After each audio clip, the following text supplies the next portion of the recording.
여러분 안녕하십니까? 최진봉의 핫스팟입니다. 이번 주는 쭉 네. 박봉규 대신 뭘로 바꿀까 생각하다가 약간 작가가 제안한 내용이 남봉규?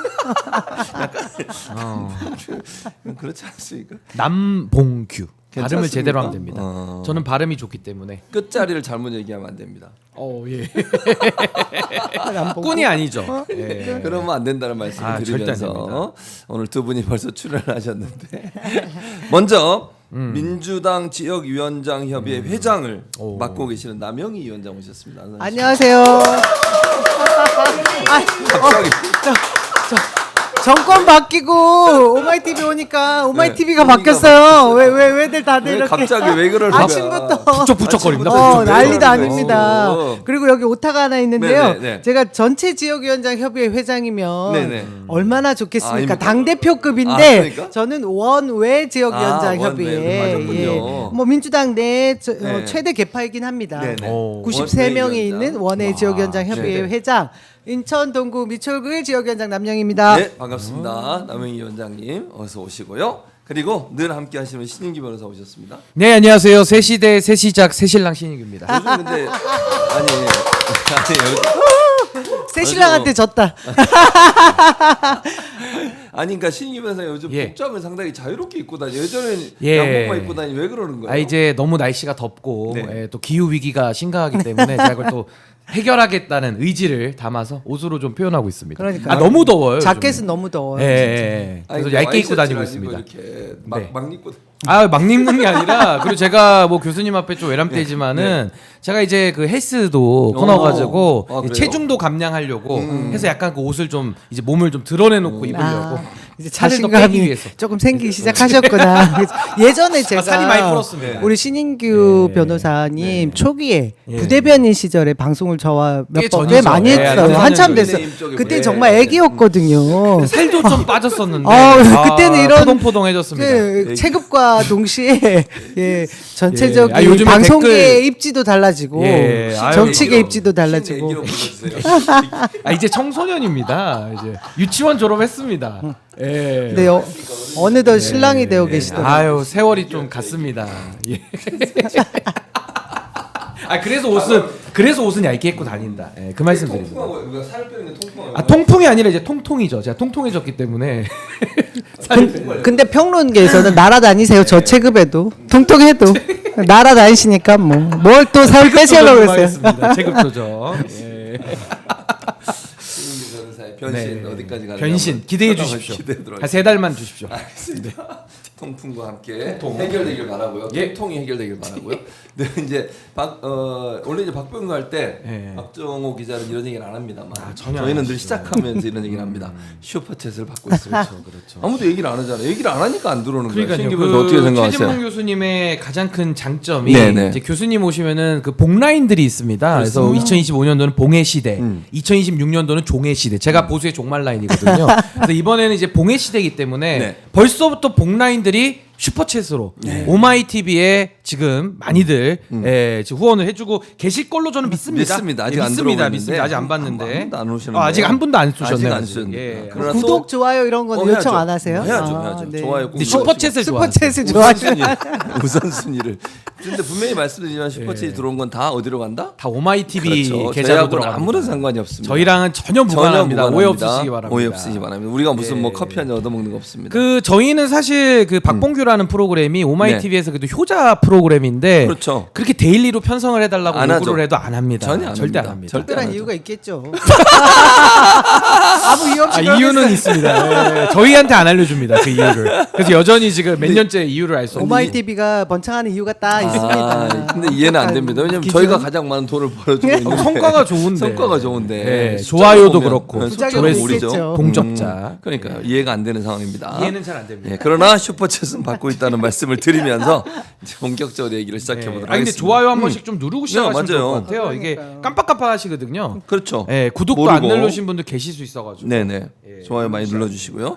자, 김민석 후보자 인사청문회 오늘도 이제 계속됩니다. 이틀간 이루어지게 되는데 증인 없는 청문회가 됐는데 뭐 여기가 아주 공방이 많더라고요. 네. 남영희 위원장님 증인 없는 청문회가 마치 민주당의 책임인 것처럼 그렇게 막 몰고 가던데 왜 이렇게 된 겁니까? 실제 국회 상황을 들여다보면 20일 날 네. 국회 증인청문회를 위한 증인 채택 요구서를 제출을 해야 되는 기한을 넘긴 곳이 제가 알기로는 국민의힘이더라고요. 그렇죠. 그러니까 증인이 없어야 국민의힘에서 얘기하고 있는 여러 가지 각종 뭐 사건들 저희들이 볼 때는 정치적 공작이고 음해인데 네. 그것들을 정당화시키기에 더 유리하다 판단한 것 같아요. 그래서 증인이 결국 없게 된 겁니다. 이것조차도 사실 확인을 제대로 해주지 않는 언론이죠. 네, 네. 근데 결국은 지난 오래 전에 야인 시절 정치자금법 위반으로 고충을 당했던 김민석 후보자가 그와 관련돼 있던 대기업 회장 그리고 그때 수사를 했던 담당 수사관 등을 증인으로 채택하게 되면 네. 이번 청문회가 무효가 됩니다. 그들이 말하는 온갖 뭐 갖은 비난, 비판 이것들이 다 무색해지니 증인이 결국 한 명도 없게 된 없게 거죠. 됐다. 그런 청문회였다고 봅니다. 네. 그리고 이제 댓글에 이거 답변을 하고 가야 돼서 예. 박정우 기자가 왜 안 나오냐고 말씀하시는데 어. 박정우 기자는 정규직이고요. 아. 여기 있는 신인규 저 예. 남영희 회장은 저희는 비정규직이죠. 이제 프리랜서. 프리랜서. 프리랜서. 네.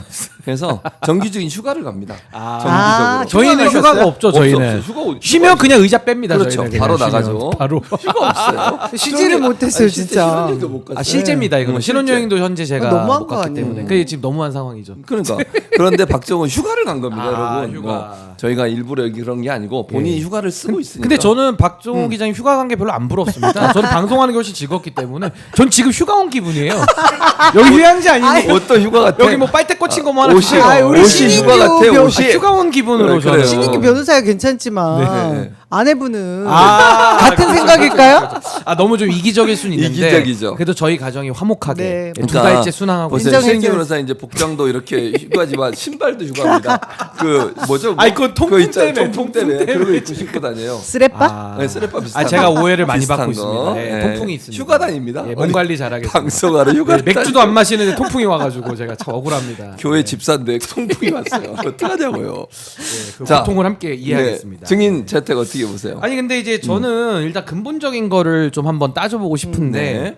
우선은 인사청문회잖아요. 그리고 국무총리 후보자이기 때문에 막강한 권한이 있는 분이니까 거기에 합당한 저는 도덕성 검증까지 다 해야 된다는 입장입니다. 네네. 근데 그럼에도 불구하고 지금 주진우 의원이 총대를 메고 하는 행동은 네. 인사청문회에서 검증을 하는 게 아니라 사실상 영장 없이 수사를 하려는 거 아니냐. 마치 모든 그동안에 살아왔던 그 소득과 수입 지출 가지고 1원 한 장 다 맞춰보자. 안 맞으면 마치 무슨 재산을 착복한 것처럼 범죄자 취급을 하거든요. 그래서 그 검사 시절에 특수부 검사의 그 DNA가 어디 가지 않는다라는 게 좀 돋보여서 좀 매우 이거는 좀 안타까운 장면이고 또 하나는 검증 대상에 있어서도 우리가 공적 영역과 사적 영역이 있잖아요. 네. 저도 공적인 일을 하고 또 사적인 활동이 있는데 뭐 김민석 후보자도 마찬가지죠. 그분이 공적인 역할을 담당했던 뭐 15대 16대 의원 또 21대 22대 의원 생활 과정에서 어떤 본인의 사적인 이익을 취한 것이 있느냐. 네. 그 권한을 가지고 재산을 불렸느냐. 아니, 그럼 재산이 2억밖에 없겠습니까? 더 많았겠죠. 근데 그게 아니라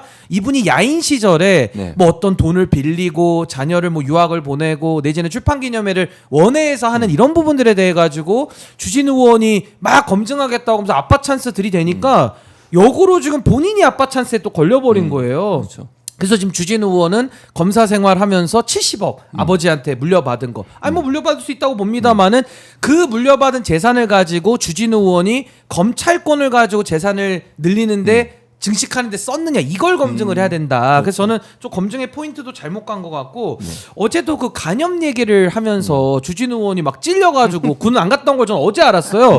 근데 본인이 막 갑자기 막 그 화를 내면서 왜 간염 얘기하냐고 다 아시죠? 이러니까 그 김현 의원이 처음 알았다고 처음 들었다고. 누가 다 알아요? 아니, 저도 처음 알았어요. 저 저도 주진우 처음 의원 알았어요. 별로 관심이 없어가지고 뭐 군을 갔다 올 수도 있고 안 갔다 올 수도 있는 건데 어제 이제 그 간염인가요? 그걸로 군 안 갔다 온 걸 어제 전 처음 알았습니다. 본인 때문에. 그러니까요. 그래서 어제는 네. 김민석 청문회가 아니라 주진우 청문회로 좀 변질된 것 같다. 네. 스스로의 저는 좀 자승자박 아니냐라는 네. 생각이 들었어요. 그 사이에 슈퍼챗이 드디어 도착했습니다. 끊으려다가 내가 참고 있었어요. 예, 신인규 말이 많아서 끊으려고. 왜 저희 전통이 뭐냐면 네. 말을 하다가도 슈퍼챗 맞춰서 바로 끊습니다. 끊으셔도 됩니다, 네, 교수님. 아시죠? 읽어주시겠어요? 중요하죠. 네. 계엄이 일어났을 때 싱글맘으로 늘 아이와 불안한 시간을 보냈었는데 네.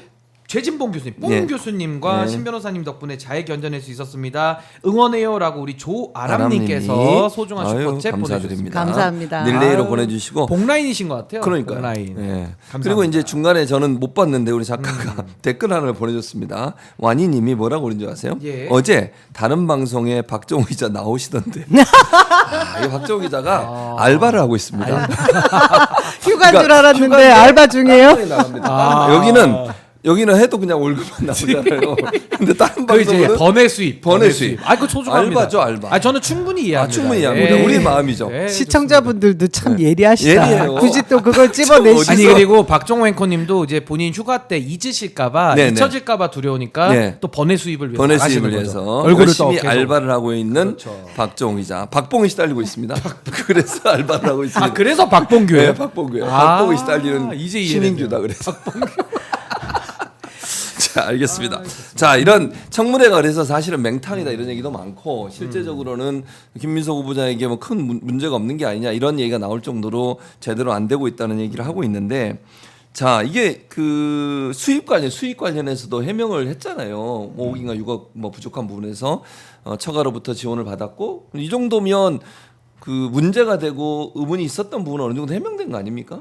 제가 볼 때 어제 네. 청문회를 자세히 보신 분들은 다 이해가 됐을 것 같아요. 이게 우리가 통상 그 관례라는 것이 있고 또 네. 합법적이냐 불법적이냐 이 기준이 있는 것인데 관례에 어긋난 것이 하나도 없었고요. 그리고 불법적인 일이 하나도 없었습니다. 근데 네. 문제가 뭐냐? 네. 제가 오늘 오마이TV에 오면서도 현수막을 하나 봤어요. 여의도 아니 영등포 쪽에 국민의힘이 붙인 현수막에 네. 60억 장롱에 쟁여놓고 현금 쟁여놓은 국무총리 후보자 이게 가능하냐 뭐 이런 식의 말도 안 되는 프레임을 정해놓은 네. 그런 현수막을 걸어놨어요. 그들이 바라는 게 이겁니다. 아까 우리 신인규 변호사도 얘기하셨지만 정치 검찰들이 해온 수법 그대로인 거죠. 넌 이렇게 수사를 받아야 되고 조사를 받아야 돼라고 정해놓은 그 틀 안에 갇혀놓고 김민석 후보자 흠집내기를 시도했던 거예요. 근데 결국 실패했죠. 네네. 모든 것이 소명이 됐습니다. 그러니까요. 막바지에는 국민의힘 청문위원들도 다 수긍이 됐던 것 같아요. 했던 말도 하고 새로운 반박을 할 전혀 얘기가 못 없어서. 하더라고요. 네. 근데 뭐 자료 안 내놓느냐 가지고도 이제 계속 공방을 하던데 그랬었죠.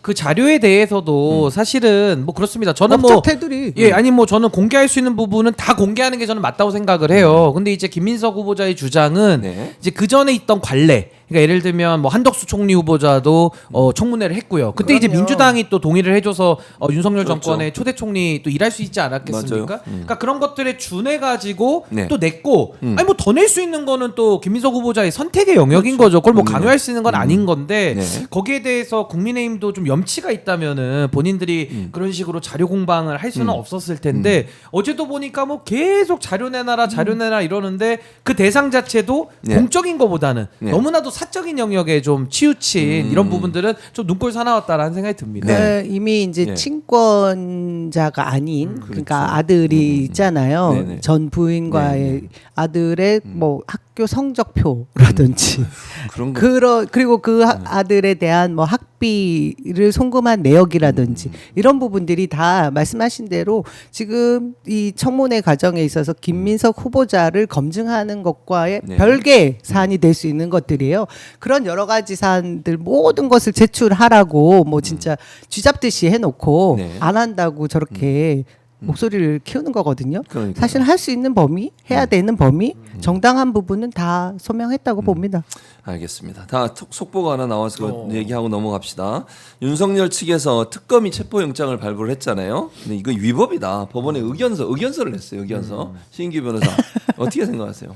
아니 근데 뭐 의견서를 내는 거는 뭐 피고인의 자유죠. 자유긴 한데 지금 뭐 특검의 체포영장이 위법하다라고 주장을 하고 있잖아요. 네. 그 위법의 사유가 있어야죠. 근데 뭐가 위법합니까? 특검법이 국회에서 제정이 됐고 또 그 특검법에 따라서 특검이 임명이 돼서 본인의 권한을 행사해가지고 이제 수사 받아야 되는 건데 오히려 위법으로 따지면 본인이 그동안에 검찰권을 사유화해서 자신의 수사를 막았던 게 위법한 거죠. 근데 이런 식으로 프레임을 늘 바꾸는 거예요. 그래서 이게 그 특수부 검사들이 늘 잘하는 게 피해자와 가해자 프레임을 바꿔버리거든요. 그러니까 교통사고를 낸 가해자가 갑자기 피해자인 척을 해버리는 겁니다. 뭐 MBC 바이든 날리면 때도 MBC를 막 가해자로 만들어버리고 이런 경우가 굉장히 비일비재했어요. 그래서 이번에도 역시 윤석열 수법이 또 튀어나오고 있다. 근데 이제 저런 수법도 한두 번 할 때 우리가 당해줄 수 있는데 이제는 너무 많은 알고리즘을 노출을 해가지고 이제는 네. 국민들이 좀 지겹다. 그냥 입 다물고 수사나 받아라. 그래서 아마 체포영장 오늘 중에 발부될 것 같거든요. 저는 바로 수사기관이 저 문 따고 들어가야 됩니다. 제가. 자, 저 의견, 네. 네, 의견 냈구나.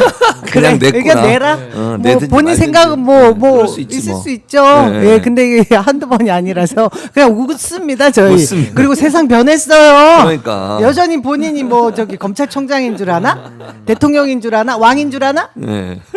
왕자 여기다가 아무리 써도 왕 안 되죠. 여기다가 왕자 계속. 전 저희 써도. 그 네? 저기 보도 보고 너무 웃겨가지고 네네. 의견 내세요. 그러니까요. 의견 내는 게 자유니까. 그리고 하나 속보를 더 보면 코스피가 24.15포인트 올라서 3,127.79로 출발을 했습니다. 그러니까 사실 이란과 이스라엘 전쟁이 완전히 끝난 건 아니에요. 휴전을 얘기는 하긴 했지만 오늘 1시까지 기다려봐야 돼요. 오후 네. 1시가 돼야 최종적으로 결론이 나니고. 왜냐하면 서로 또 공방을 주고받고 공격을 또 했거든요.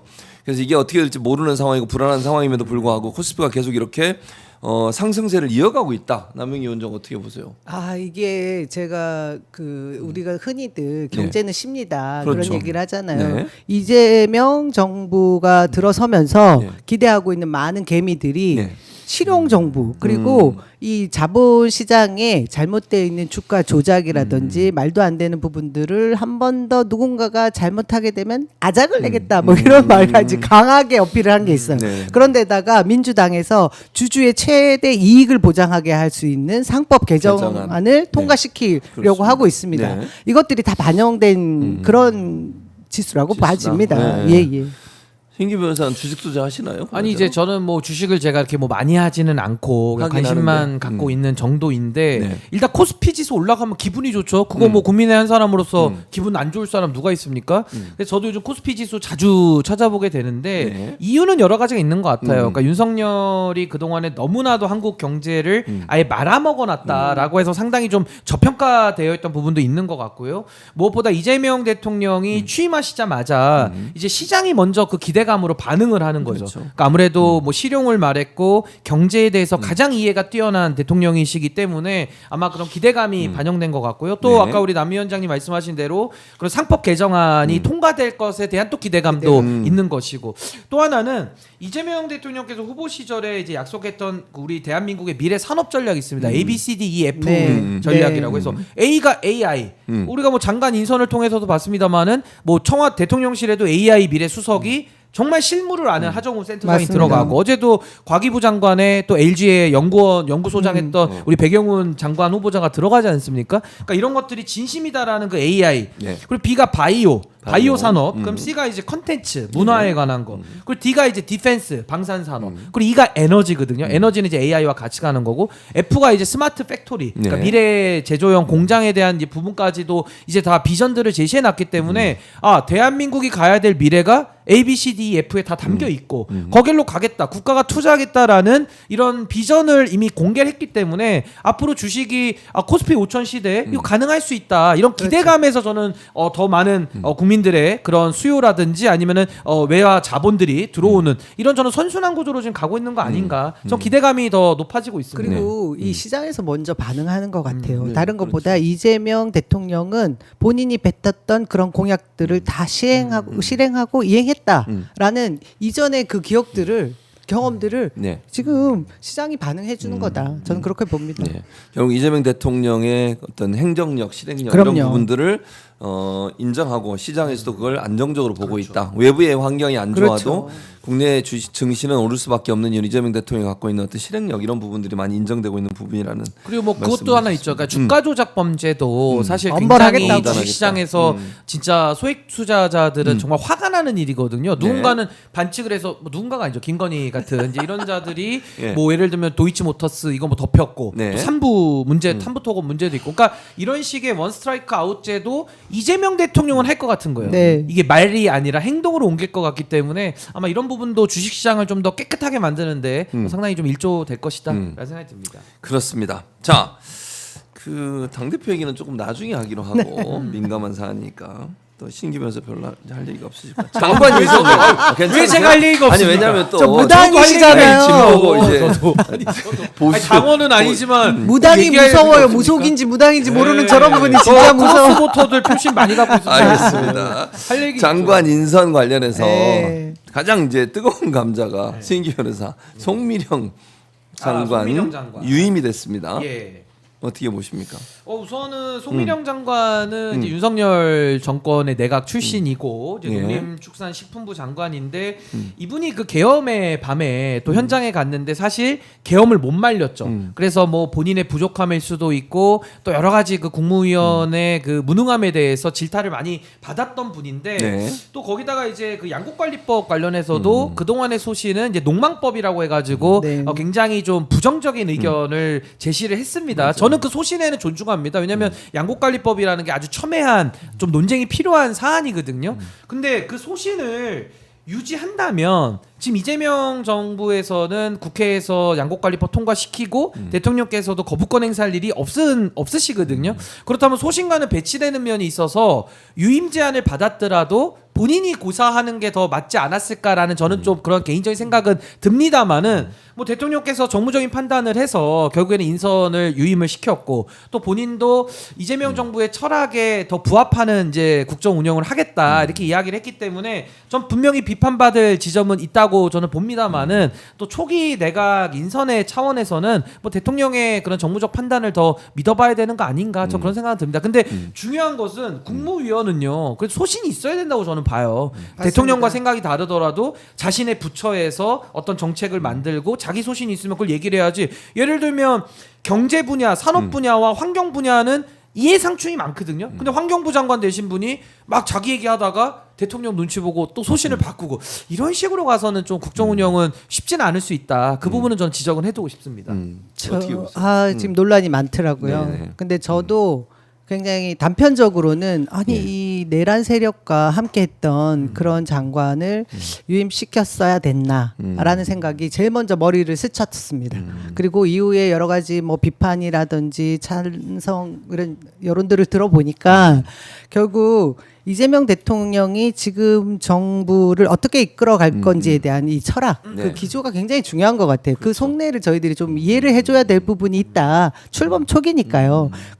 그런 면에서 보면 포용을 해야 되겠다. 그리고 통합을 해야 되겠다.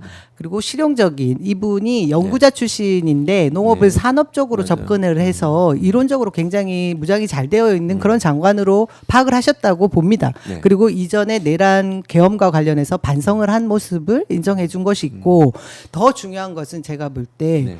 공무원들에게 주는 메시지 같아요. 기존에 있던 늘공들 있죠. 고공단에 지금 속해 있는 늘공들에게 지난 정권에 부역했다 하더라도 뭐 복무했다 하더라도 지금 현 새로운 정부에 들어와서 반성을 하고 뭔가 충실히 할 때에는 이후에 또 꽃길이 열릴 수 있다. 이런 것을 주는 메시지를 보내기 위한 인선이었다. 그렇게 생각을 하면 네네. 저희들이 비판은 하되 네. 그래도 더 눈여겨보고 잘못 간다고 하면 또 지적을 해야 되겠죠. 그래서 양곡관리법 같은 경우에 농림축산식품부 장관이 바로 전향적인 자세로 또 아마 이 부분을 본인이 또 동의하겠다라는 얘기를 했더라고요. 네. 그걸 보면서 그래 뭐 귀주의적인 성격이 분명히 있긴 하지만 네. 제가 볼 때 지금 당장 이 정부가 보여주고 싶은 이 정권이 보여주고 싶은 메시지의 그 메신저로서의 좋은 역할을 해주기를 바라는 그 마음이 크고요. 네. 뭐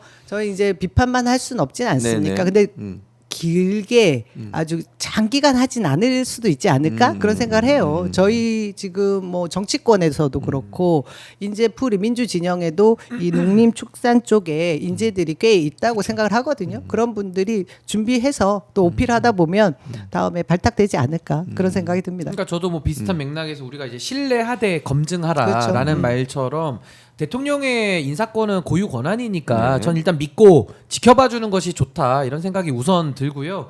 다만 이제 그 송미령 장관도 이제 대통령께서 부여한 그 신임에 따른 저는 그 신뢰에 이제 응답을 반드시 해야 될 것이다라는 생각이 들고 네. 이번에 또 인선에 그런 면도 있는 것 같아요. 이게 인수위가 없기 때문에 인수위가 있었으면 검증하고 그 사이에 또 내각도 잘 짜서 이렇게 할 수 있었을 텐데 이번에는 친이 쿠데타로 인한 내란으로 인한 조기 대선 이걸 통해서 취임하시자마자 그러니까 어제까지 선거운동 하다가 바로 내일부터 대통령실 들어가서 막 일하시고 또 G7 갔다 오시고 또 좀 산적한 이 국정 현안을 파악해가지고 거기다가 또 국정운영 인수인계나 제대로 했습니까? 막 컴퓨터 갖다 버리고 연필 갖다 버리고 뭐 무덤 갖다는 얘기까지 나왔는데 전 이런 사정을 좀 종합적으로 우리가 고려한다면 아 인선에 있어서도 조금은 불가피성이 있을 수 있겠다. 좀 우리가 다 알지 못하는 영역들도 있기 때문에 저는 뭐 유임에 대해서는 제가 장관의 소신 이건 제가 지적은 하겠습니다만은 그래도 존중하는 그런 인사로서 저는 또 성과를 내주기를 바라는 마음입니다. 또 하나 이제 눈에 띄는 인사 중에 한 분이 물론 다 뭐 눈에 띄긴 합니다만 국방부 장관의 비군인 출신, 그러니까 민간인 출신의 국방부 장관을 처음으로 임명을 했습니다. 이게 그것도 좀 놀라운 일이고 또 하나는 현직 기관사를 철도 기관사를 노동부 장관에 임명을 했어요. 본인이 장관 지명을 받았다는 사실을 운행하면서 들었다는 거 아닙니까? 새마을호를 운행하고 가는 과정에. 그 정도로 현실 위주, 그 다음에 정말로 변화를 시도하려는 이재명 대통령의 어떤 인사 스타일을 볼 수 있었는데 남영희 위원장은 어떻게 보셨어요? 두 사람 인사에 대해서. 노동부 장관 네. 임명되신 분이 김영훈 네. 예, 기관사시더라고요. 기관사, 이분이 철도 기관사. 네. 운행 중에 이제 운행을 마치고 페이스북에 쓴 글을 보면서 사실 저 울컥했어요. 꿈꾸는 기관사. 맞아요. 그렇게 그리고 보는 손영공 대통령이 된 시대에 노동자가 노동부 장관이 됐다라는 사실을 알려주면서 실제로 근무 중에 휴대폰 사용을 하지 못하니까 맞아요. 이후에 알았다. 이것도 정말 드라마 같지 않습니까? 그래서 저도 노동 현장에서 사실 노동자였던 적이 있던 그런 사람의 한 명인데 아 이제 대한민국이 드디어 복지국가로 갈 수 있는 그런 초석을 깔게 되는 것이 아닌가 이 장관의 임명을 보면서 느꼈어요. 저희가 블루칼라, 화이트칼라의 그 노동임금의 차이, 그 격차를 줄일 수 있는 것이 결국은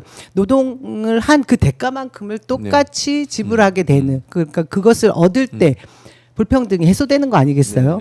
그것을 저희 노동부 장관이 분명히 해소해주고 해결해줄 수 있을 거라는 그런 상징적 의미 때문에 정말 잘된 인사가 아닌가 하는 생각이 들었습니다. 네. 안규백 아, 어떻게 그분도 보세요? 파격이었죠. 그 안규백 장관 후보자는 네. 방위 출신이더라고요. 그냥 보통 대부분의 남성은 저는 그냥 군대 제대하는 줄 알거든요. 네. 근데 저희 큰 오빠는 뭐 제대로 군대 생활했지만 작은 오빠는 또 방위 제대하고 그러셨군요. 뭐 이런 네. 사정 이 본인들 그 사정마다 조금씩 다른 게 있는데 아니 국방부 장관이 별이 아니고 군 출신이 아닌 이런 국방부 장관이 된 것은 국방부를 문민 통제에 둘 수 있다라는 걸 보여준 거죠.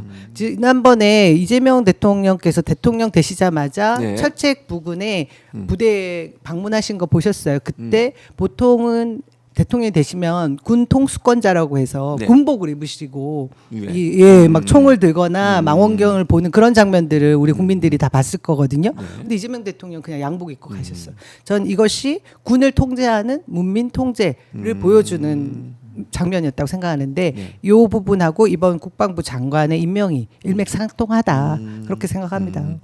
신인기 변호사는 두 분의 예. 지명 어떻게 보셨어요? 우선은 저도 아까 말씀하신 문민화가 굉장히 눈에 좀 들어왔고 문민화를 조금 더 확장시키자면 국민주권 정부기 때문에 말 그대로 이 나라의 주권자가 국민이고 국민이라는 말 자체는 누구나 선출돼서 또 대통령도 할 수 있는 나라가 국민주권 정부거든요. 네. 국민주권주의고요. 그래서 저는 이재명 대통령께서 국민주권 정부의 철학에 맞는 인사를 제대로 좀 배치했다라는 생각이 듭니다. 네. 무엇보다 이 노동부 장관 같은 경우는 그동안에 장관했던 분들 우리가 좀 기억해 보신다면 네. 뭐 이런 분들이 많았죠. 뭐 노동법 관련된 뭐 교수라든지 그렇죠. 아니면은 노동 관련된 관료들, 뭐 노동 정책을 이제 이해하는 분들인데 사실 이런 산업 현장에서 노동자로 일하시는 분들이 들어오는 경우는 저는 뭐 제 경험으로는 거의 처음 같습니다. 그러니까 네. 노동자 하다가 이제 다른 일 하면서 이제 들어오는 경우는 네. 많아도 그렇죠. 어제까지 노동 현장에 있다가 바로 와서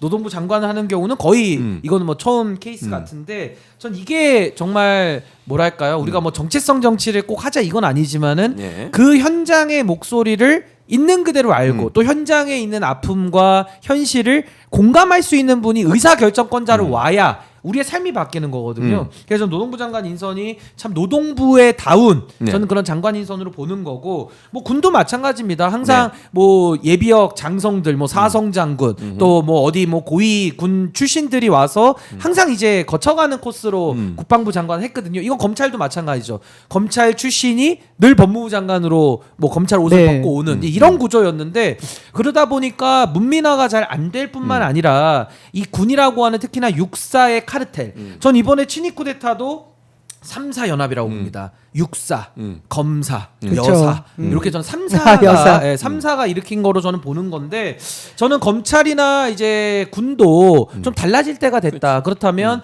문민화를 통해서 저는 안규백 또 의원이 내정자가 또 국방위원장을 오래 하셨어요. 계속 했죠. 그러니까 군에서는 이 정도의 전문성 저는 찾아보기 어렵기 때문에 뭐 출신이 어떠하든 네. 저는 상당히 잘 해낼 수 있다. 그리고 군이 지금 사기가 굉장히 꺾여 있거든요. 네. 거기에 대해서는 저는 정치인 출신 장관이 와서 또 군의 사기도 많이 좀 높여줄 수 있지 않나라는 생각도 듭니다. 그리고 지금 저희가 언급한 이 세 부처의 네. 장관 후보자들을 보고 보수 언론 그리고 보수 쪽에 계신 분들이 깜짝 놀라서 어떤 얘기도 못 하더라고. 와 얘기도 무섭다 못해. 이재명 네. 이런 얘기를 해요. 인사 잘한다는 얘기를 많이 합니다. 그렇죠. 아니 이제 뭐 반론을 제기하기도 너무 어려운 거예요. 유임시키는 장관이 네. 있죠. 그리고 뭐 이런 파격 인사들이 있죠. 근데 오늘 아침에 네. 고용노동부 장관 후보자인 김영훈 후보자가 네. 출근길에 기자들과 일문일답하는 걸 제가 잠깐 봤어요. 네. 보니까 엄청나게 균형 잡힌 시각을 또 가지고 계신 걸 보여주시더라고. 이분이 철도 노조위원장을 네, 하셨던 맞아요. 분이에요. 네. 그래서 보수 언론들에서는 민노총을 계속 악마화해 왔잖아요. 그랬었죠. 그래서 민노총이 마치 무슨 엄청난 폭력 집단인 것처럼 계속 얘기해 왔는데 그것을 대변하면서 결국 노조들의 그 한쪽된 편향된 시각만 대변하지 않을까라는 그런 우려들을 얘기하더라고요. 네. 근데 실제로 오늘 출근하시면서 ILO 국제노동협약기구의 그 기준에 맞게 자기가 미행을 하면 된다 이 얘기를 하시는 거예요. 맞습니다. 우리 다른 부처들 그리고 대부분의 법망들이 기존의 재벌 아니면 대기업 네. 그리고 잘 나가는 기업들을 위한 법망들이 더 잘 되어 있다고 저희들이 느끼지 않습니까? 실제 노동 현장에 있는 노동자들이 굉장히 억압당하고 핍박받는 일들에 대해서 대변을 제대로 못한 부분을 바로 잡아줄 수 있는 역할은 하시겠지만 그렇다고 해서 오로지 노동자를 위한 그런 일은 하지 않을 수 있다. 내가 그런 다짐을 한다라는 말씀을 하시는 걸 보고 네. 그들이 말하는 그 보수 쪽에서 얘기하는 우려들은 불식될 수 있겠구나 이런 생각이 아니 들더라고요. 그리고 이게 되게 중요한 게 뭐냐면 우리가 내각도 사실상 국민들의 축소판이거든요. 네, 네. 예를 들면 뭐 개발하자. 그럼 뭐 산업부 장관이나 뭐 기획재정부 장관들은 막 찬성할 거 아닙니까? 그럼 반대편에서 뭐 예를 들면 노동부 환경부. 장관이나 또 뭐 예를 들면 환경부나 이쪽에서는 또 이제 그쪽 논리를 반영을 해서 대통령이 조정하는 거고 또 총리가 그 네. 역할을 대신하는 거 아니겠습니까? 뭐 안보도 마찬가지죠. 국방부는 막 강경책 얘기하면은 통일부나 외교부에서는 또 그 유화책 얘기를 하는 거거든요. 근데 그렇죠. 그동안에는 노동자들의 목소리가 대변이 안 되는 게 노동자들의 목소리를 좀 듣고 알고 경험하고 아는 사람이 들어가는 게 아니라 네. 그냥 관료들 그나물에 그 밥들끼리 하니까 늘 목소리가 소외되죠. 네. 도대체 의사결정 과정에서 아예 반영 자체가 안 돼 버려요. 근데 저는 이번에 김영훈 장관이 들어가면서는 저는 아무래도 그 동안에 있었던 노동 정책과는 상당히 좀 다른 측면, 그러니까 신선한 시각들도 많이 국정 운영에 반영될 수 있다. 저는 이 부분도 굉장히 좀 유의미하다고 저는 봅니다. 네. 현장의 목소리가 많이 많이 반영될 들어갈 겁니다. 겁니다. 이해도도 높고. 그럼요. 예, 아니 어제까지 경험한 일이잖아요. 항상 호흡하고 같이 식사 우리가 식구라는 게 같이 밥을 먹는 거잖아요. 그렇게 가장 노동자들과 함께 좀 땀 흘리고 같이 밥도 먹고 했던 분이 노동 현장 의사결정 이제 최고 결정권자 네. 노동부 장관으로 갔기 때문에 저 보십시오. 어제도 한 그 근로자 대표자분이 네. 오셔가지고 저 시위를 하시면서 이제 좀 소리를 치셨어요. 그러니까 네. 바로 가가지고 저기 목소리 듣잖아요. 그러니까 저런 부분도 상당히 좀 변화된 정책의 수용성 면에서는 상당히 좀 좋아진 그런 모습들도 좀 볼 수 있었습니다. 신발은 신인규와 비슷한 걸 신고 오셨네요. 노동자분이. 저는 뭐 통풍 때문에. 저거 신고 다닌다는 얘기. 저게 근데 편해요, 저 신발이. 저는 발이 좀 아파가지고. 제가 좀 아픔이 있습니다, 아픔이. 통풍이 아픔이 있습니다. 하지만 이제 잘 낫고 있습니다. 예. 격식 파괴돼야 됩니다. 근데 옛날에 시력을 위해서. 그러니까 이거 이제 재밌는 얘기를 하면 신인권에서 처음에 저랑 같이 이제 밖에 나서 방송할 네. 때 아픔이 있는 거예요. 엄청 더웠어요. 예. 그때 격식을 차리겠다고 야, 양- 와이셔츠 그렇죠. 입고 위에 정장까지 입고 내가 벗으라 그랬어요. 이젠 더우니까 정장 벗고 다닙니다, 벗으라. 제가 이제는. 근데 그걸 끝까지 그것도 가방 있잖아요. X자로 매는 가방 메고 많이 그 컸네. 컴퓨터 뭐지 노트북 몇 킬로였죠 그때? 예, 좀 나갑니다. 6kg인가 뭐 그 정도 예. 걸 계속 메고 가방도 무겁고. 더우니까 벗으라고 그래도 예. 절대 안 벗어요. 제가 삶의 무게를 상징한다 했죠. 삶의 무게. 신입생 마인드였구나. 이제야 벗은 거예요. 그때는. 이제야. 네. 그 전에는 벗으라고 제가 몇 번 예. 더우니까 이젠 막 힘들다. 벗고 다닙니다. 이제 그럼 왜 더 벗고 그러냐고. 다닙니다. 제가 더워가지고. 왜 그러셨어요? 근육 만들면 큰일 그 당시에, 나겠어요. 그 아, 당시에는 이제는 뭐 예, 몸매를 감춰야 됐거든요. 예, 이제는 그때는 몸을 드러냅니다. 몸매를 감춰야 돼서 기억이 떠오르네. 몇 년 예. 전에 한 2, 3년 됐죠. 예. 그때 최해병 그 순직 해병 사건 좀 관련해서 잊어주시고요, 저의 기억은. 특이한 복장이었습니다. 그리고 신발을 아까 저 신발 신고 이렇게 다 했었으니까. 아, 파격이었네요. 파격. 파격이죠, 파격. 파격. 저도 네, 파격입니다. 파격입니다. 자, 그리고 보니까 이제 11개 부처 후보자 중에 서울대 출신 한 명밖에 없습니다. 그러니까 스카이로 보통 얘기하는데 뭐 주요 대학의 출신 넓혀도 4명에 불과하고요. 그리고 이제 저는 이 부분은 약간 좀 그런데 이렇게 교수 출신 인사가 한 명도 없었다. 뭐 근데 아니 꼭 그 작가님 이렇게 교수 출신을 하면 안 되는 역차별 당하는 겁니까? 아니 근데 저 저는 교수잖아요, 제가. 아니 근데 뭐 저도 저는 추천 많이 받거든요. 이거 저는 역차별. 동의합니다. 그러니까 뭐, 저는 물론 교수하지 말라고? 최진봉 교수님 앞에 계시니까 조금 제가 네네. 최진봉 교수님만 빼고 네, 빼고 빼고. 그냥 네. 일반적인 제가 교수님들을 예, 놓고 알겠습니다. 얘기하면 교수님들하고 되게 비슷한 직업에 종사하시는 분들이 판사들이에요. 근데 판사들의 특징, 뭐 교수도 마찬가지인 것 같은데 혼자서 연구하는 게 많거든요. 네. 그러니까 조직을 장악하는 그리고 조직을 이끌어가는 능력은 좀 별개다. 저는 이렇게 봅니다. 물론 그 안에도 예외가 있을 수는 있다는 걸 제가 열어놓고 말씀을 드리는데 네. 저는 그래서 내각에는 교수 출신들이 덜 간 거 저는 매우 잘한 일이라고 봅니다. 이번에 대통령실 인선에는 교수 출신이 일부 있어요. 일부. 그러니까 교수라는 특성상 자문을 해주거나 대통령의 비서, 수석 비서 역할은 전 할 수 있다고 보는데 내각은요 좀 다르다고 봅니다. 네. 내각은 가가지고 차관부터 차관부 1급 이하 9급까지 그 전체 공무원 내지는 산하기관의 기관장들 다 뛰게 만들어야 되는 그런 리더십을 발휘해야 되거든요. 그래서 저는 오히려 정무직, 그러니까 정치인들이 들어가는 게 전 좋다고 생각하고 더 나아가서 산업 현장, 실제 현장에 있는 분들이 들어갔을 때 저는 조금 더 리더십을 더 잘 발휘할 수 있지 않을까. 근데 이제 이런 얘기 나오죠. 아니 뭐 행정 경험 없으니까 뭐 잘할 수 있겠어. 어제도 노동부 장관에 대해서 바로 그 질문이 나오던데 행정 경험이라는 건요. 저도 공공기관에서 일을 해봤습니다만은 우리 이사장님 다 직원들이 서포트 해줘요. 그거 하라고 월급 주는 겁니다. 그 혼자서 기관장이 장관이 혼자 결정하지 않아요. 내부에도 국이 있고 또 차관보가 있고 차관들이 있고 다 의사결정을 해와서 최종적인 방향을 정하는 거기 때문에 저는 뭐 행정 능력에 대한 우려는 크게 많지 않다. 그리고 대통령도 행정 운영 제일 중요하죠. 근데 대통령은요 아무나 선거 뽑히면 다 하는 거거든요. 그러니까 행정 경험이 있어야지만 대통령 한다. 이것도 저는 잘못된 공식이라고 보기 때문에 저는 일부 인사들에 대해서 행정 경험 얘기하는 거는 좀 그렇게 올바른 지적 같진 않다. 근데 저는 교수 출신들보다는 아무래도 현장에 있던 분들이 가서 하시는 게 훨씬 더 바람직하지 않나라는 생각이 듭니다. 여기 질문지에 네네. 교수 출신이라고 되는데 이 교수라는 것이 사실은 이렇게 학자를 얘기하는 거죠. 그렇죠. 오로지 연구자. 연구만 하셨던 네. 분들을 지금 뭐 장관에 임명하기에는 네. 말씀하신 대로 현장 경험, 조직을 관리해봤던 경험 그것을 사람을 부족하게 좀 본 느끼는 거. 거죠. 네. 예, 저는 이 부분이 사실 현장에 답이 있다라는 걸 아는 이재명 대통령의 국정 운영 철학이 이 안에 녹여져 있다 그렇게 네. 생각을 해요. 장관이라고 하면 전체 그 거대한 부처를 다 통솔을 해야 돼요.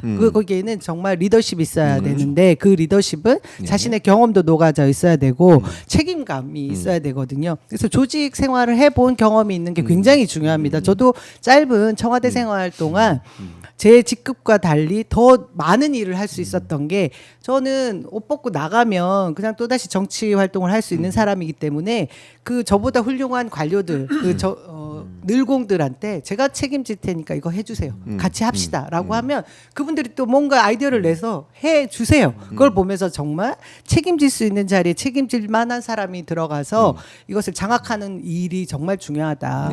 그걸 보고 이 교수님들이 좀 빠지신 것 같은데 우리 최진봉 교수님은 그의 100% 학자는 아니시잖아요. 네, 그냥 교수가 약간 이력이 애매한데. 들어가 있는 연구도 잘 하시지만 연구보다는 약간 현장 애매해지는 살아있는 느낌. 현장 하시지만 연구보다는 다 알고 계신 분이잖아요. 네, 같은 대외 분은 활동, 아니시라고 대외 보고 활동. 제 국민 얘기를 추천. 하면 서운해하지 마세요. 서운해하지 방통위로 않습니다. 가셔야 되는 거 아니에요?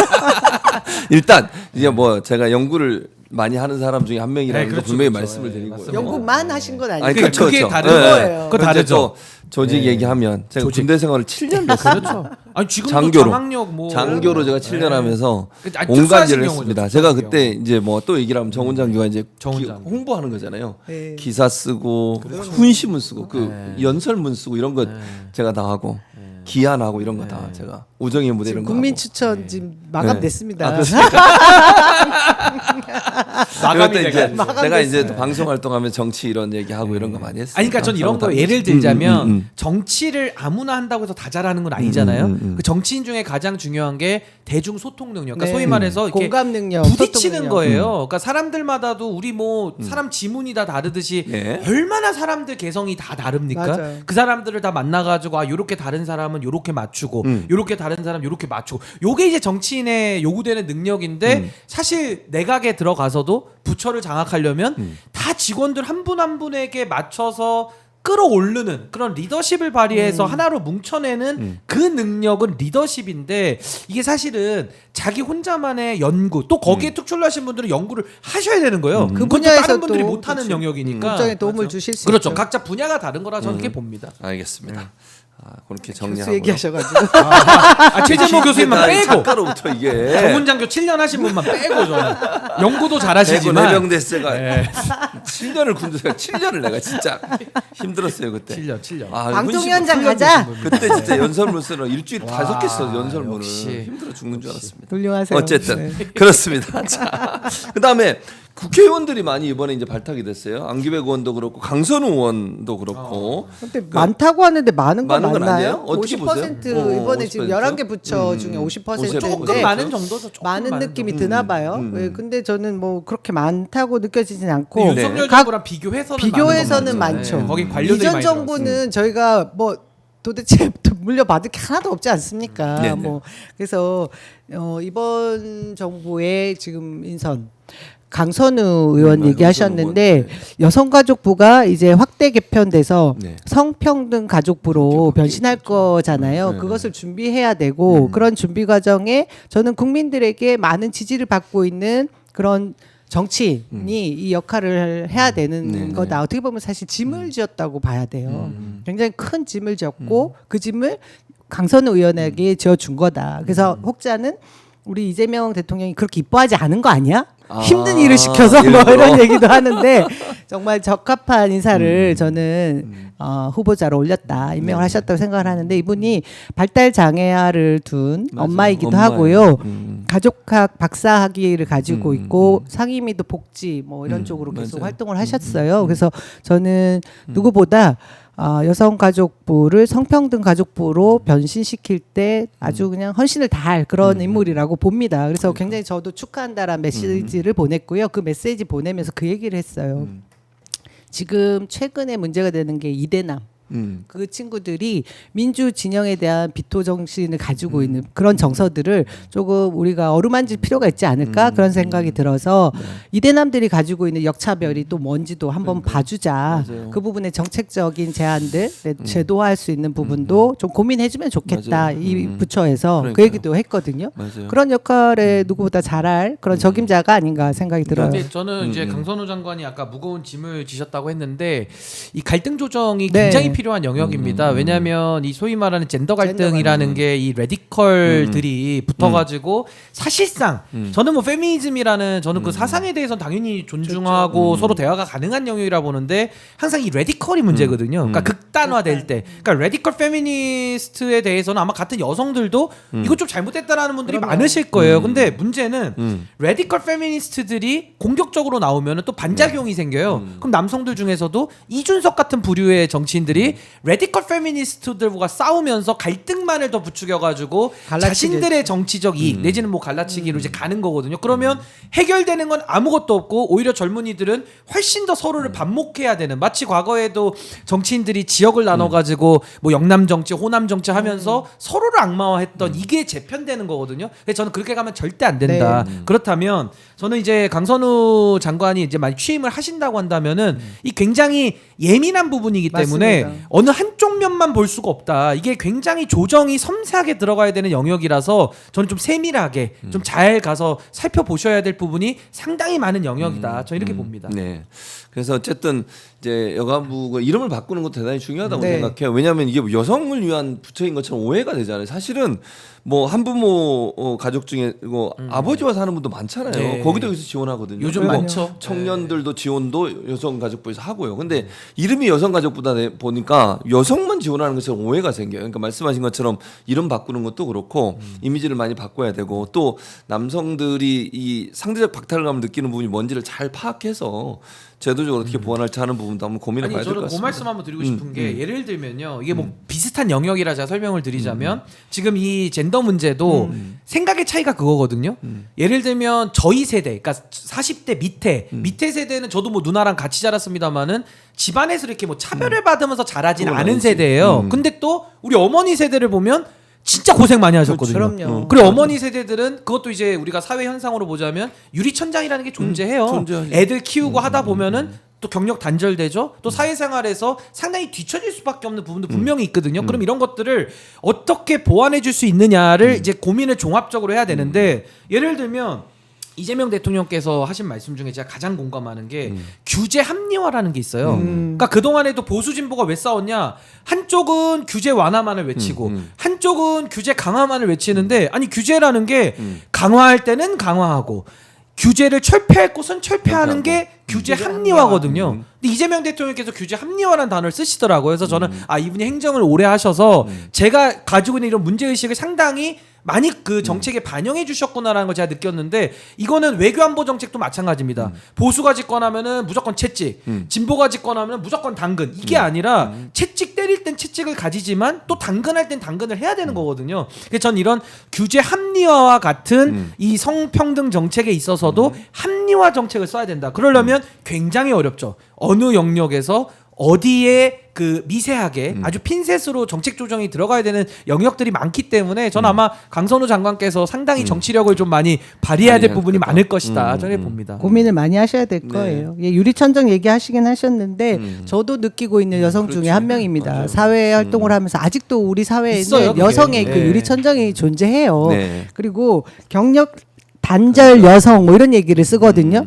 그것을 사실 네이밍만 바꿔도 경력 뭐 보유자, 보유 여성 이런 보유 식으로 여성. 네. 그 이름만 바꿔도 받아들이는 어감이 완전히 달라지잖아요. 네. 그게 규제 합리화와 맞물려 있는 그러니까 건데. 이게 싸울 일이 아니라는 그럼요. 거예요. 갈등을 사실은. 조정하기 네. 위해서는 해결을 우리 해야죠. 사회의 관념, 뿌리 깊은 그 관념들을 변화시켜 줄 수 있는 운동이 필요합니다. 그런 부분에 있어서 적합한 인물일 것 같아요. 그리고 이제 노동 관련해서 네. 노동부 장관 후보자가 그런 얘기를 해서 노란봉투법하고 네, 주 네. 4.5일제 강행을 뭐 강행이란 표현은 이건 언론사 표현이고요. 이거 시행하겠다 이런 표현을 했거든요. 남영희 위원장님 본인도 노동 현장에 있었던 분이시니까 이 두 가지 사안 노란봉투법하고 주 4.5일제 어떻게 보세요? 그 노동자들이 계속해서 원했던 것은 네. 노동 현장에서 본인들이 불편 부당함을 당했을 때 법적인 그 제도가 뒷받침이 되어 있지 않으면 추후에 엄청난 손해배상들 청구서를 받게 되는 부분이 불합리하다라고 네네. 주장해 왔습니다. 맞아요. 이것이 노란봉투법 노동보호주법이었고 네. 주 4.5일제는 저는 지금 계속해서 일할 수 있는 인구는 줄어가고 그리고 청년들의 양질의 일자리가 준다라고 얘기할 때 이 시간의 배분 그리고 첨단 사회로 가면서 AI 뭐 컴퓨터가 대신해주는 이런 일자리들이 생겨나면서 사람들이 할 수 있는 그 영역이 줄어들고 있잖아요. 그러고 이것을 해결하기 위해서는 노동 시간 자체를 줄여주는 거다. 이 부분에 우리가 다 같이 사회적인 공감대를 형성해야 된다라고 하는 것이 네. 앞으로 우리 대한민국이 나가야 될 방향인 것 같아요. 그것을 고용노동부 장관이 해결해 보겠다라는 강한 의지를 보여준 거고요. 네. 이 노동권이라는 것은 모두에게 해당됩니다. 그렇죠. 모두에게 저는 뭐 해당되죠. 이 우리가 말하는 기득권층, 엘리트층, 뭐 예. 재벌 이런 사람들도 사실 이 노동권이 본인들이 확고하게 제정이 되어 있는 상황에서 노동을 하는 것과 그렇지 않은 것이 다르거든요. 그렇죠. 이것이 제도적 뒷받침이 될 때 저는 상생도 있을 수 있고 네. 우리 사회가 좀 더 한 발짝 더 이렇게 발돋움하는 계기가 되는 그런 것이 되기 때문에 좋은 발언을 해주신 거고요. 네. 본인이 어떤 일을 할 것이다라는 걸 명확하게 보여준 게 아닌가 싶어서 기대가 되죠. 네. 신인기 변호사는 4.5일장은 전혀 관계없는 인생을 살고 있거든요. 저는 그냥 뭐 7일째, 7일째. 일요일 지나면 또 월요일 오고. 금 예. 계속 금이죠. 사실 저도 그래요. 정치하는 사람들 휴일이 없어요. 주말에 더 신혼여행도 바쁘고. 못 갔지만 그러니까 예. 본인하고 관계없지만 4.5일장 늘 집에서 저녁 먹을 때 제 와이프 얼굴을 못 봅니다. 제가 미안해서. 진짜 웃을 일이 아니라 제가 어떻게 예. 생각하세요? 아니 근데 이제 저는 노란봉투법에 대한 논의 배경 그리고 4.5일제에 대해서 저는 그 취지는 다 이해를 해요. 네. 근데 저는 좀 해결 방법을 좀 저는 달리하는 입장인데 네. 예를 들면 우리 헌법에서 가장 중요하면서도 소외되어 있는 게 노동상권이거든요. 네. 근데 노동상권 얘기하면 정말 우리가 1시간 여기서 얘기해야 되는데 그냥 그렇죠. 핵심만 얘기하면 네. 단결권, 단결권. 단체 행동권, 네. 단체 교섭권 이게 지금 잘 돌아갑니까? 아니요. 아니, 그러니까 노동자들 중에서도 일부 노동자들만 누리는 권리지 네. 대부분의 노동자들이 누리지 못해요. 맞아요. 그러니까 저는 순서가 좀 우리가 더 완벽하게 평면을 달리해서 보자면 노동 3권을 모두가 다 누릴 수 있도록 만들어주는 게 더 우선 아닌가? 그렇지. 전 그 부분에 대해서 더 관심이 많은 사람입니다. 그래서 네. 저는 노사 해결은 노사 자율이 저는 제일 좋다고 봐요. 근데 노사 자율이 안 되니까 네. 지금 노란봉투법 나오고 주 52시간 뭐 얘기 나오다가 지금 이제 4.5일제 이제 뭐 이런 노동 시간에 관한 얘기가 계속 나오는 거거든요. 네, 네. 그럼 저는 제일 핵심은 네. 노동 3권을 아주 혁신적으로 보장해 보자. 그러면은 사실 노란봉투법 얘기까지 안 갈 수도 있어요. 마음껏 노동 상권을 누릴 수 있고 노사 자율의 그 교섭이 가능하니까. 근데 지금은 노동 상권 보장이 안 되니까 안 되는 상황을 어떻게든 맞춰보려고 이 더 세밀하게 노란봉투법이라는 맞춰가는. 거를 갖고 와서 이제 손해배상의 원리를 한번 이렇게 바꿔보니까 또 기업들은 반발하는 거거든요. 네. 그래서 제 생각은 이제 노동부 장관도 김영훈 장관 오셨으니까 전 네. 노동 상권을 좀 근본적으로 뜯어고쳤으면 좋겠어요. 그러니까 지금도 뭐 프리랜서 노동자들이라든지 그 사각지대에 있는 분들 되게 많거든요. 이분들이 자주적으로 노동 단결권과 단체 교섭권과 행동권들을 가질 수 있고 네. 소위 말해 이제 을들이라고 하잖아요. 우리 네. 을들이 더 힘을 가지는 사회를 만드는 게 저는 더 주된 목적과 방향성이 돼야 된다라는 것이고 그러고 나서 저는 이제 40.5일제 같은 부분은요. 지금 주 5일제, 주 4.5일제, 4일제 얘기할 때가 아니라 지금 AI의 기술 도입 속도가 너무 빨라가지고요. 지금은 일자리가 그냥 없어지고 있어요. 예를 들면 변호사들도 어쏘 변호사 고용을 안 합니다. 그러니까 지금은 로스쿨 졸업해도요 바로 개업할 수가 없잖아요. 네. 그 옛날 같으면 어디 근무를 하면서 어쏘로 근무하면서 이제 자기 커리어를 가지고 개업을 하는데 지금은 아예 그게 안 되거든요. 그럼 이거 어떻게 대처할 거냐? 내 4.5일제를 일할 기회 자체가 없다니까요.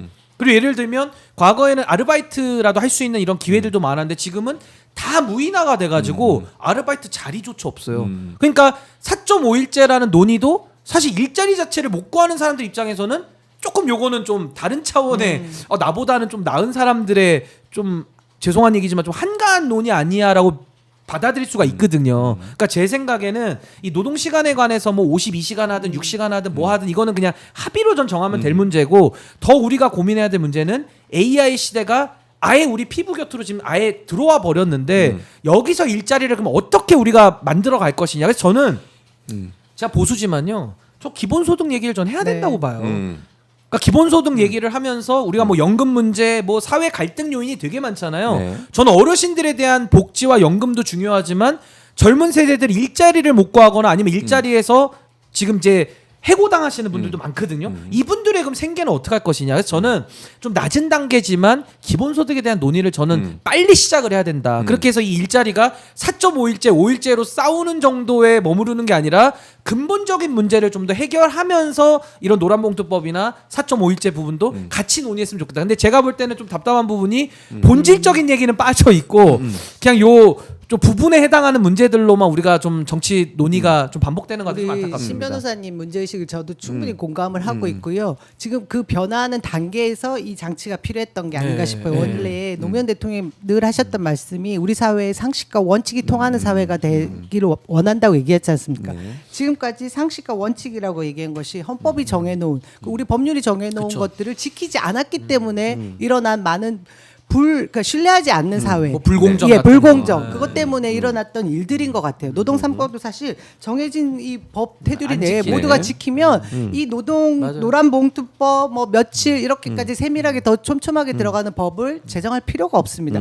하지만 이것을 지키지 않았기 때문인데 그것을 누가 지키지 않았느냐? 우리가 돌이켜 보면 기득권들이에요. 거기 그 깨야죠. 법의 힘을 가진 그 기득권들이 지키지 않았고 그것에 동조하게 된 것은 검찰, 네. 사법, 그들의 거대한 언론까지 포함해서 이들이 계속 누려온 그 권력이에요. 그것을 우리가 타파하고 맞아요. 개혁해서 상식하고 공정 원칙이 통하게 되면 말씀하신 대로 기본 사회로 나아가는 토대가 될 수 있습니다. 그것을 일소에 해결하기는 힘들고 그 중간 단계로 이런 고민들이 나온 것인데 이재명 정부 5년 너무 짧을 것 같긴 해요. 네. 하지만 그 단계를 밟아가기 위해서 기본 사회 이야기를 아니 하셨고 바로 해야 된다고 예, 저는 100조 봅니다. AI 기본 사회를 말씀하셨던 것도 저는 그 단계 내용 안에 포함될 거라고 봅니다. 그래서 굉장히 좋은 문제 지적이고 함께 그 부분을 만들어 가야 될 예, 그런 아니 제가 책임이 있는 것 같아요. 마음이 네. 아픈 게 뭐였냐면 최근에도 이제 제가 뭐 가끔씩 택시를 타고 많이 이동을 하는데 네. 택시도 보니까 어느 노총에 소속되어 있느냐에 따라서 어떤 택시 기사님들은 주 맞아요. 5일제를 하고 또 어떤 분들은 이제 법인 택시 6일제를 한단 말이에요. 그러니까 이걸 가지고 이분들은 당면한 문제니까 왜 나는 6일제 해, 5일제 이렇게 논의가 되는 거 제가 이해는 해요. 근데 본질은 뭐냐면 제가 그 얘기를 듣고 있으면서 참 마음이 아팠던 게 5일제, 6일제 가지고 지금 싸우면서 1, 2년 금방 지나가잖아요. 네. 이게 뭐 잘 해결되기도 어렵지만 또 논쟁을 할 건데 앞으로 제가 볼 때 3년에서 5년 안에요. 일자리가 택시 기사라는 직업 자체가 이제 없어질 것 같아요. 맞아요. 왜냐하면 이제 무인 자율주행. 자율주행, 뭐 배도 자율로 다녀, 드론도 자율로 다녀, 그냥 다 자율화되고 있거든요. 그리고 요즘에 뭐 기자들 있잖아요. 뭐 언론 개혁 저도 관심이 많은데 기자도 AI가 써주고 이제는요. 독립 언론사들 더 나올 거고요. 이제 기자들도 일자리가 없어질 거예요. 그러니까 이게 사회적으로 보면 또 좋은 면도 있겠지만은 또 기자들도 개개인으로 보면은 자기 일자리를 다 잃어버리는 거거든요. 그러니까 이런 상황에서 저는 좀 더 본질적인 논의가 왜 자꾸 우리는 빠지고 그 본질을 뺀 나머지 부분을 가지고 너무 이렇게 치열하게 오랜 시간 싸워오느냐 해결도 잘 안 되는데 그래서 저는 좀 본질적인 논의들 아까 말씀하신 그런 기본 소득에 대한 얘기들이 좀 필요하다고 봅니다. 아 댓글이 올라왔는데 오늘이 6월 25일이잖아요. 6.25 전쟁 75주년 되는 날입니다. 한국 전쟁 네. 75주년입니다. 그래서 언급을 좀 해달라 이런 말씀이 있어서 예 저희가 6.25 발발, 그러니까 한국 전쟁이 발발된 거 75주년 됐다는 말씀드리고요. 조권섭님이 남영희님 다음에 꼭 당선되셔서 큰일 해주세요. 이거 뭐 뒤에는 모르겠어요. 어쨌든 그 응원을 얘기가 많이 있었어요. 해주셔서 응원을 하셨습니다. 네, 감사합니다. 감사합니다. 그래서 제가 AI 얘기하다 보면 제가 좀 흥분을 많이 아, 합니다. 그러네. 너무 당면한 시급한 전 정말 맞아요. 목숨줄 같은 네. 문제라고 보기 때문에 근데 지금도 AI 100조 투자 얘기 나오면은 네. 국민의힘에서나 이준석 같은 정치인들이 뭐 공산당 얘기하고 있으면 제가 미치겠는 거예요. 아니, 공대 나오면 뭐 합니까? 기술에 대한 이해가 전혀 없는데 오늘도 또 무슨 배경훈 장관 후보자에 대해서 이준석 후보가 또 비판하거든요. 제가 또 반박글을 올리고 왔는데 네. 그러니까 정말 답답한 거예요. 이게 정치권에서도 이준석 정도 되는 나이에 네. 또 그 정도의 AI에 대한 이해가 있을 거라고 짐작되는 사람이 이 정도 헛소리를 할 정도면은 대한민국 정말 미래가 어두운 겁니다. 그래서 제가 이런 얘기를 열내서 안 할 수가 없는 게 정말 우리 당면한 문제이기 때문에 그렇습니다. 네. 자 이제 시간 얼마 안 남았는데 다음 출연자 오셨어요? 아 그래서 이 빨리. 벌써 시간이 다 3분밖에 안 남았어요 지금 시간이. 즐겁게 이야기하려고 그러니까. 했는데 좀 심각해졌네. 더 해야 되는데 4.5일자다 끊어져. 4.5일. 신인규는 4.5일째를 아무 관계가 없습니다. 저 기본소득 지금 7일째. 저 7일째거든요. 제가 볼 때 8일째예요. 왜냐면 잠은 안 자거든. 밤에도 일어나니까. 저희 다 해당되긴 해요. 4.5일째 하지 말까? 예. 그래서 저는 기본소득 요거 얘기를 좀 해봐야 기본소득 해야 돼요. 됩니다. 얘기를 좀 해봐야 돼요. 기본사회로 가야 됩니다. 진짜 알겠습니다. 얘기해봐야 됩니다. 특검 얘기 우리 마지막으로. 헌법이 정한 행복추구권 예, 기본사회 보장해야 자, 됩니다. 지금까지 이제 신인기 변호사 남영희 위원장 말씀 듣고 마치겠는데 특검 세계 특검 진행되고 있는 지금까지 진행 상황 어떻게 분석하시고 판단하십니까? 일단은 윤석열이 가장 핵심 수사 대상자인데 이제 네. 오늘 특검에서 조은석 특검에서 네. 체포영장 네. 이제 청구를 어제 그랬죠? 했고요. 그래서 오늘 이제 발부가 될 걸로 보이고 윤석열 신병이 확보되면 결국 이제 김건희 신병 확보도 시간 문제거든요. 아마 민중기 특검에서 아마 나설 걸로 보여서 아마 다음 달까지는 두 주범에 대한 신병 확보는 완료가 될 것 같다. 뭐 정말 초유의 일이죠. 부부가 전직 대통령의 부부가 이렇게 동시 구속이 되는 상황을 이제 우리가 봐야 될 것 같고요. 전 이번 특검의 성패가 어디 달려 있느냐? 왜 특검합니까? 이게 특별 검사잖아요.